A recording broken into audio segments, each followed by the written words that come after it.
B Magic and I have been on hundreds of songs together and thousands of stages together, but the origin, the foundation of the group goes back to October 2nd, 2009. 2009 was a big year because you had a lot of young Punjabi and South Asian artists that were really blowing up on an international level at a scale that we had never really seen before. Prior to 2009, I'd been focused on developing my craft in isolation, so I've been writing and freestyling for years and years, but never really took that chance to step outside of my comfort zone and try to connect with other artists. But by seeing artists like Humble and Fateh and Sick Knowledge, that really showed me that even though there wasn't a lot of representation of South Asian people in hip-hop, these folks were carving out an entirely new lane that showed me that I had a place here. I remember when Humble first, what was like that first song that he dropped on YouTube? Voice for the Voiceless. Yeah, Voice for the Voiceless, right? Yeah. So I remember the impact that kind of had. So I remember I had messaged him just to like be like, yo, that's dope, but like, yo, I'm this young kid who also makes music, and just like kind of just, I built this relationship where I would just kind of send him my ideas, and he would honestly like take the time to listen to them, and he would be like, yo, like there's something here. Obviously you got to work on it, but there's something here, right? Eventually he's like, yo, I'm putting on the show at El Macambo. I'm having a couple opening acts. Would you like to come? And at this point, I had never ever touched a stage in my life.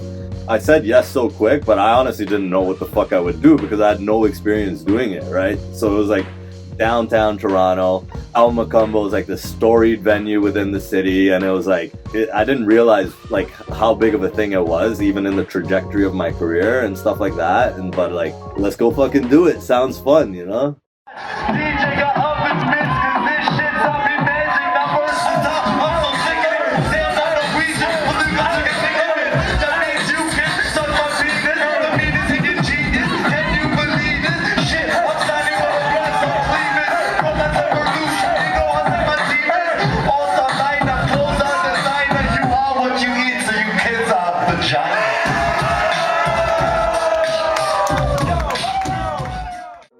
I ended up going to the show at El Macambo that night with a friend of mine named Jag, and we were both just blown away by the performances that we saw. Everybody that came up absolutely killed it. I was like kind of off like the biggest high of my life right there, because it was like, yo, dude, I accomplished something that I wanted to do, and the goal, which was to perform my music. It went really well. And at the end of the night, Jag and I were hanging out outside the front of the venue, and we ran into B Magic. Me and Magic, we had never met each other, but Jag knew the both of us, so he introduced us to each other.